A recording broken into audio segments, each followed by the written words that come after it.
শুভ সকাল বন্ধুরা, কেমন আছো তোমরা? আশা করি সবাই ভালো আছো, আমরাও ভালো আছি। আমি রিঙ্কু আবার চলে এলাম তোমাদের সামনে নতুন একটা ভিডিও নিয়ে। নতুন একটা দিন, নতুন একটা সকাল। চলো দেখতে থাকো, আশা করি ভিডিওটা তোমাদের ভালো লাগবে। আমাদের এখানে কদিন ধরেই বেশ ঠান্ডা পড়ছে, আর সকালবেলা উঠেই না আগে মনে হয় যে সমস্ত কাজকর্ম পরে করব, আগে একটু চা বসাই, একটু চা খাই, নিজের মতন করে একটু সময় কাটাই, তারপরে ভাবি যে কাজ তো আছেই, কাজগুলো পরে করব। তার জন্য একটু নিজের জন্য চা করে নিলাম, নিয়ে একটু ধীরে সুস্থে চাটা খেলাম, খেয়ে তারপরে কাজে লেগে পড়লাম। এর ফাঁকে চা খাওয়ার পরেই আমি অনেকটা কাচাকুচি করে নিয়েছি, নিয়ে না হলো নাইটিটা ভিজে গেছে, আবার তাকে চেঞ্জ করলাম, যেহেতু এখন শীতকাল। আর শীতকালে না জামা কাপড় ভিজে গেলে মানে খুব শীত করে, ওই জন্য ভাবলাম যে আগে চেঞ্জ করে নিই, পরে আবার তো স্নান করব, তখন আবার তো ছাড়তেই হবে। ফ্রিজ থেকে মাছটা বের করে জল দিয়ে ভিজিয়ে রেখেছিলাম, যেহেতু বরফ হয়ে গেছে। আর এইদিকে সকালবেলা বিছনা আমার তোলা আছে, আর আমার একটা অভ্যাস আছে, আমি যখনই ঘর বাড়ি ঝাঁট দিতে যাই বিছনাটা একবার করে ঝেড়ে দিই, সেই যে ঘরই বলো।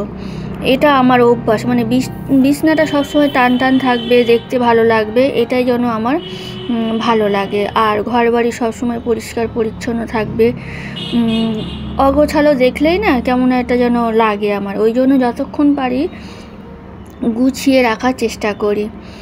তাই জন্য দেখো বিছনাটা আবার ঝেড়ে ঝুড়ে এই যে বাসি ঘর বাড়িগুলো ঝাঁট দিয়ে নিচ্ছি। আর ঘর ঝাঁট দিতে আমার বেশ সময় লাগে, মানে এখানে ওখানে কোনা টোনাগুলো একটু ঝেড়ে ঝুড়ে চলে আসি। তারপরে রান্নার দিকে চলে এলাম। আজকে রান্না করব পালং শাক ভাজা আর আলু দিয়ে মাছ দিয়ে একটা হালকা করে ঝোল করব। চলো, এদিকে তেলে একটু পেঁয়াজ দিয়েছি আর লবণ হলুদ এই দিয়েছি, দিয়ে পালং শাকটা ভাজা করব। এখানে কাঁচা লঙ্কা ফোড়ন দিয়েছি, আর আমার মনে ছিল না একটু শুকনো লঙ্কা ফোড়ন দিলে না ভালো লাগে। শুকনো লঙ্কাটা আমি পরে দিয়েছি, সেটা তোমাদের সঙ্গে শেয়ার করা হয়নি। আর ওই নামানোর আগে একটু জাস্ট একটু চিনি দিতে হয়, দিলে একটু ভালো লাগে, ব্যালেন্সের জন্য, মানে মিষ্টির জন্য না। আর এর মধ্যে একটু লবণ আর একটু হলুদ দেবো, দিলেই এটা ভাজা ভাজা হয়ে যাবে। চলো,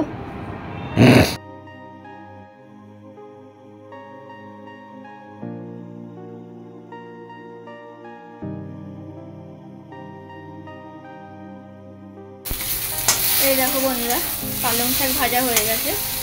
যেহেতু এক কারি করেছি তো ওই জন্য অল্প হয়ে গেছে, অল্প ঠিক আছে, বেশি হয়ে গেলে আবার দুদিন ধরে খেতে হবে, কি আছে, এই ঠিক আছে। চলো, আর এইদিকে দেখো মাছের আলু বসিয়ে দিয়েছি, জাস্ট হালকা করে একটু ফুটলেই আমি অফ করে দেবো। মাছ বের করে এই যে এখন বরফ ছাড়লো, নুন হলুদ মাখিয়ে নিয়েছি, এবার ভাজা করব। আজকে আলু দিয়ে আর মাছ দিয়ে একটা ঝোল মতন করবো। চলো, এদিকে ভাত হয়ে গেছে আর এদিকে মাছ ভাজা বসাচ্ছি। মাছগুলো এত ভালো বন্ধুরা, কি বলবো, পরে খাওয়ার সময় বুঝতে পারলাম যে মাছগুলো সত্যি খুব সুন্দর। চলো রান্নাটা করে নিই, আবার আসছি। এদিকে আলু সিদ্ধ হয়ে গেছে, ঘরোয়া মশলা দিয়ে অল্প একটু টমেটো, একটু জিরে, ধনের গুঁড়ো দিয়ে ভালো করে কষিয়ে নিয়ে এই যে জল দিয়ে দিয়েছি, মাছগুলো দিয়ে দেবো। চলো, এটা হলেই হয়ে যাবে। আর নামানোর আগে একটু দেবো, ধনে পাতা দেবো, যেহেতু এখন শীতকাল, আর কিছু না। চলো,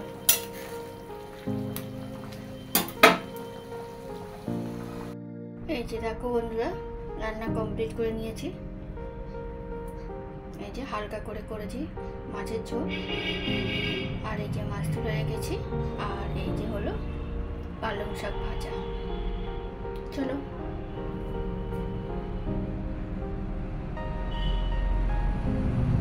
দেখো তো বন্ধুরা কি ভাজছি বলো।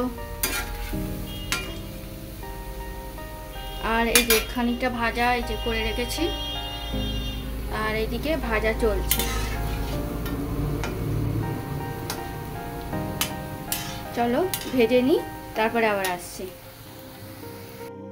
দেখো বন্ধুরা, এটা ভাজা কমপ্লিট হয়ে গেছে। চলো, আর বাবু বাড়ি চলে এসছে, চলো দিই। চলো, ও সকাল সকাল চলে এসছে অফিস থেকে, ওকে দিই, দেখি ও কি বলে।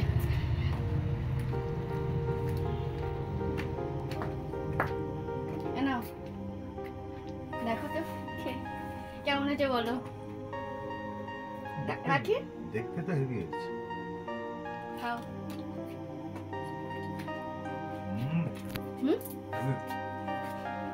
ভালো আছে, দেখতেও ভালো আছে, খেতেও ভালো। রেসিপিটা শেয়ার করলাম না, এটা তোমরা শর্ট ভিডিওই পাবে, মানে ওই জন্য তোমাদের সঙ্গে শেয়ার করতে পারিনি বন্ধুরা। চলো খাওয়া দাওয়া করি, পরে আবার আসছি। হ্যাঁ, আর শুনুকে ডাকি। বললাম না যে শুনুকে ডাকি, শুনু সব কিছু খেতে চায় না, ও একটা নিয়ে চলে গেছে আর খায়নি। তো লাস্টে আমি আর বাবু বসে বসে সব পকোড়াগুলো খেলাম। এটা হলো পালং শাকের পকোড়া। তারপরে ওই যে ভিডিও করেছি, অনেক বাসন বেরোয় সন্ধ্যেবেলা, যে চায়ের বাসন সেগুলো একবার মাজা হয়ে গেছে, আর ভিডিও করলে দেখবে প্রচুর বাসন বেরোয়, ওই জন্য সেই বাসনগুলো এখন আবার মাজছি। মানে আমি কি করি, যখন যা বাসন বেরোয় তখন মেজে নিই, না তো না অনেকটা জমে যায়। আর তারপরে রাতে যখন আবার খাওয়া দাওয়া করব, তখন যে বাসনগুলো বেরোবে তখন আমি আবার মেজে নিই। এই জন্য বারে বারে মাজলে আমার আর বাসন জমে না, আর কষ্টটাও কম হয়। আর বিশেষ করে শীতকাল, সকালবেলা ঠান্ডা জলে বেশি হাত দেওয়াও যায় না, হাতগুলো না কেমন কিনকিন করে, আর আমার খুব হাতটা যন্ত্রণা করে ঠান্ডা জলে হাত দিলে। ঠিক আছে বন্ধুরা, ভিডিওটা আর বড় করছি না, কেমন লাগছে জানাবে কমেন্ট করে। আর যদি ভালো লাগে তাহলে লাইক, শেয়ার, কমেন্ট করো, আর আমার চ্যানেলটাকে সাবস্ক্রাইব করে দিও। টাটা।